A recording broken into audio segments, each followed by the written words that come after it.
Hello and welcome back to another episode of Honey Sundays. As always, I'm so grateful that you are here and that you're listening in. If you have not already, please like and subscribe to the show. Leave a review. And on YouTube, Spotify, Apple, anything is great. If you have left a review on one of the platforms, but not the others, then by all means, if you are feeling super generous and wonderful, like you, the wonderful person you are, if you can go to those other platforms, that would be great as well. Because I just want to keep growing this show and just keep sharing what I'm learning with you all. And hopefully, we're all learning and growing together. So, that being said, I can't wait to share what's been on my mind, what's been on my heart, and what I just keep seeing. A lot of these things that I come up with in these solo episodes it's always a pattern of conversation. Maybe you guys have noticed this too in your own lives of what do I continuously keep talking about with friends and family, and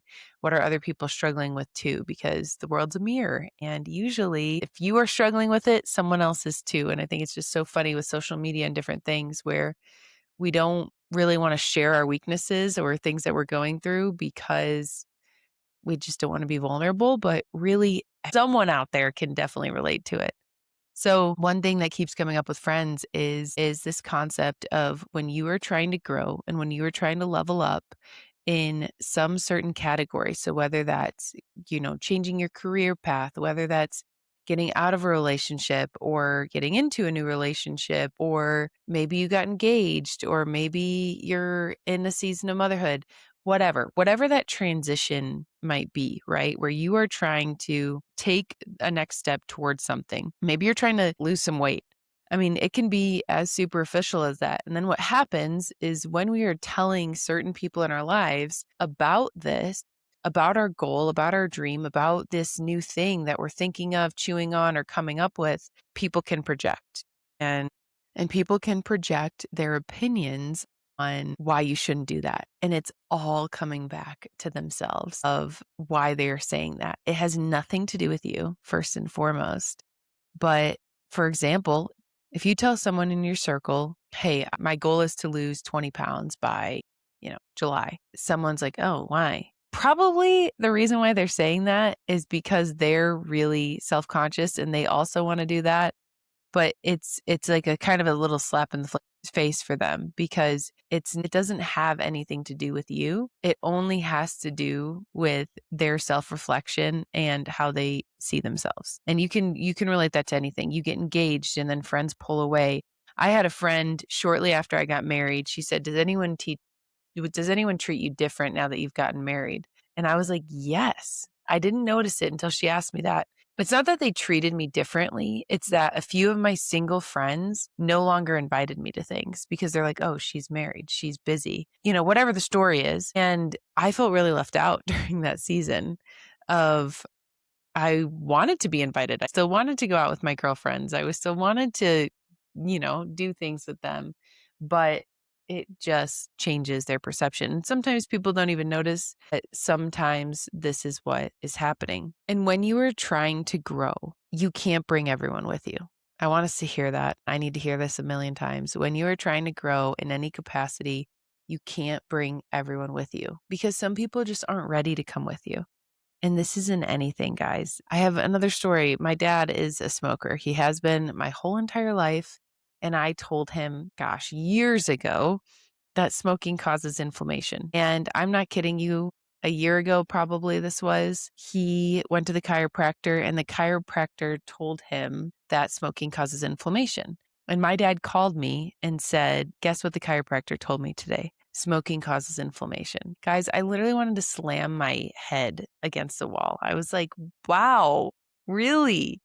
And sometimes they have to hear it from someone else. Sometimes they'll never get there. He still smokes, by the way. I mean, it was a revelation for him, but he's just not ready to get there. And people have to make their own decisions. And we cannot lower ourselves or our dreams or our growth for others. Jen Sincero has this great quote. She is the author of You Are a Badass and Badass Habits, and You Are a Badass at Making Money, several of her books. She's also a hilarious writer, so I highly recommend her books. They're like very light, funny self-help books. But one of her best quotes is, when you are growing, the version of you that that person was attached to is dying. And I think this is such a good image, right? They are having a hard time letting go of old you because that's no longer there. That version of you is no longer there. And this is how we have to keep going though. We can't stay stuck. You can't stay with these bad health habits or drinking habits, for example. I hear this a lot. I've had a lot of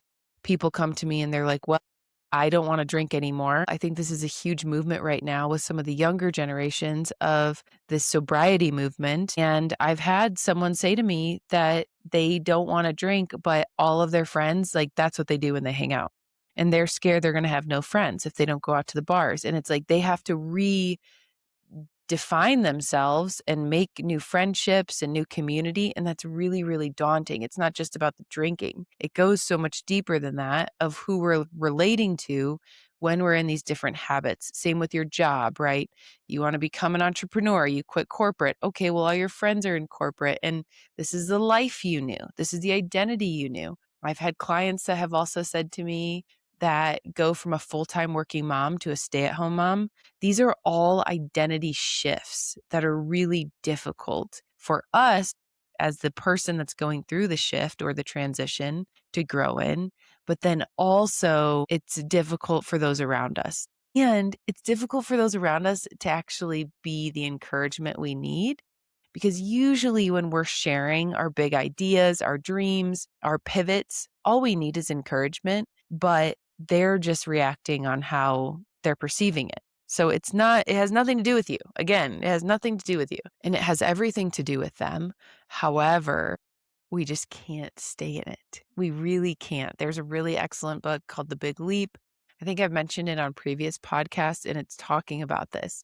At every new level, there's a new devil, and we have to continue to grow because otherwise we are remaining in this small space of whatever category because it's keeping everyone else around us comfortable. The other hidden part of this is that there's a part of us that wants to be accepted and wants to be liked and wants to be valued, especially we are communal beings, we are social beings. And when we feel rejection from one or many of our people in our community, we would rather just go back to the old version of ourselves. It's easier to go back to the old version of yourself until you hit that other wall again after some time. And then you're like, why am I doing this? Why am I sabotaging myself and not growing anymore? And why am I staying in this small space that I know I've outgrown? And it's really sneaky and it's really tricky. And the other side of the coin on this is that sometimes we like these roles. And here's an example of this, what I mean by this. People pleasers. If anyone is listening that is a people pleaser, we all are to a certain degree. I don't think anyone is not a people pleaser because at some point in life, you did it for a protection mechanism. You faked it. In middle school, guys, we were all somewhat of a people pleaser in middle school, trying to figure out puberty and all these things and what the F is going on with us. And you're just trying to fit in, right? So think back to that. But some people have been people pleasers, have rolled over their whole entire life. And if this is you, pay attention here. And this is a hard pill to swallow, but sometimes we stay in this role because there's a part of us that's being fulfilled by it. So we say, oh, we have to take care of our dad, our siblings, our husband, our wife, our whoever. And what we are doing in that is remaining small, but then there's also a part that likes to be the hero. We like to be the person that is encouraging them and keeping them safe or whatever the narrative is that we are telling ourselves. And an example of this is if you are in a relationship, it doesn't have to be a romantic relationship, but you are in a relationship of some sort that they are dependent on you and you are always building them up. You're always encouraging them. You're always, catching them when they fall, whether that's emotionally, financially, maybe physically they're bopping in and out of your house. But when we do this, there's a part of us that's attached to it, or else we would cut it off. This is the same with weight, right? This is why people have a hard time losing weight. This is where you can look at the shows of The Biggest Loser. Food provided comfort for some, and it does for all of us in a certain way, right? But food provided comfort. And some of these people that got up to 500-600 pounds, they were using food as a vehicle for something, for some emotional aspect. I firmly stand on that. I don't think anyone is truly addicted to food. They're addicted to the feeling that food is bringing them, and usually that is an emotional feeling. There is part of them that doesn't want to lose the weight. In fact, over 90% of all contestants on The Biggest Loser gain the weight back, because it all comes back to that identity shift of, am I worthy to lose the weight? Who am I if I am skinny? I am attached to this, right? I am attached to being this person. And usually, when we're attached to being this person, it has some element of safety, some element of being comfortable in who we are, whether it, for this example, the weight, or just who we are in our role. Going back to that people pleaser example of, we are in this role that we have been groomed to be in, that we have grown up in, that we have had to be for all sorts of different reasons. And until we shed that and are okay with what we're stepping into and excited about what we're stepping into, then we really can't fully go into it. We really can't grow in the way we want to. And I want to go even deeper of talking to you if you're in a season of transition right now, if you're trying to do a new career or stepping into full-time motherhood or trying to lose weight or trying to be sober in your group of friends where all you have in common with them is drinking and trying to find new community. It can be a really lonely season to try to grow, to try to cultivate this new identity for yourself, and to not listen to other people's projections. I just want to encourage you to keep going in that. I just want to encourage you to get really clear on your values, to keep those people at, you don't have to shut them out of your life, but just keep them at an arm's length, and to keep them in a place where you're not always asking them for advice. There are certain people in my life where I've really had to get better at this in terms of boundaries of, I want you in my life, but only in a certain way. And let me expand on that. I want you in my life, but I'm not going to tell you about my really new vulnerable ideas, because to be honest, I don't trust you with them. I think you'll squash them, and that's okay.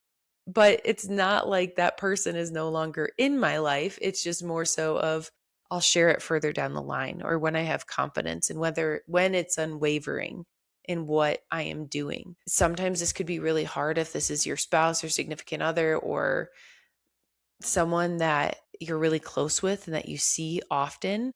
And I just want to encourage you to build up some walls and to guard your heart, guard your mind from these outside perspectives.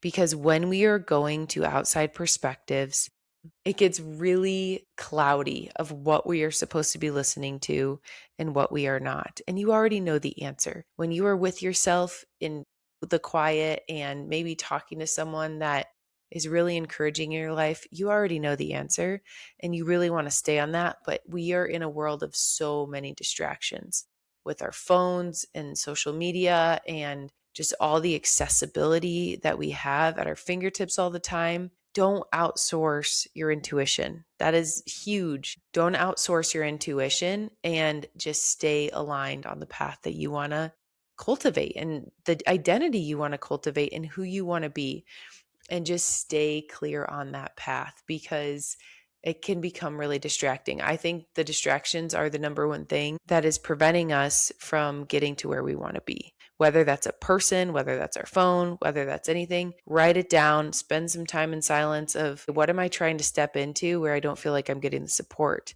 And then either talk to that person, maybe, if it's worth it, if you know, use some discernment here of whether you want to talk to them about it or whether you just want to put up some walls and some boundaries in it. So I also, one last note, I said this earlier in it, but guys, this is really important. This is really important for me to hear yet again. But when you are trying to grow, you can't bring everyone with you. And it seems a little bit sad, but it's also really good, because you are going to make space for whoever's supposed to be in your life and whoever's supposed to be in your community. And this life is not meant to be the same the whole time. We're supposed to evolve. We're supposed to grow. One of my favorite quotes is, or it's something along the lines of, if someone told me I'm the same person that I was in high school, I'd be offended. I would be very offended if someone told me that, even college. I want to be different every decade. I want to be growing and learning and sharing and I don't know, just expanding, right? Every single transition in life or every single decade in life. And I think that's all something that we should strive for because if we're the same, then we haven't grown. So I'm going to end on that note because I can keep talking about this forever, but you get the point. I would love to hear your personal experience with this. Maybe it's something you're currently going through. Maybe it's something that you did go through and push through it. And maybe you lost some people along the way, or maybe you inspired them without even saying a word. So I would love to hear those stories. Please DM me, please email me, and yeah, just let me know your thoughts. I want to hear all the things. And as always, please rate the show and subscribe to the show. And I hope you guys have the best week.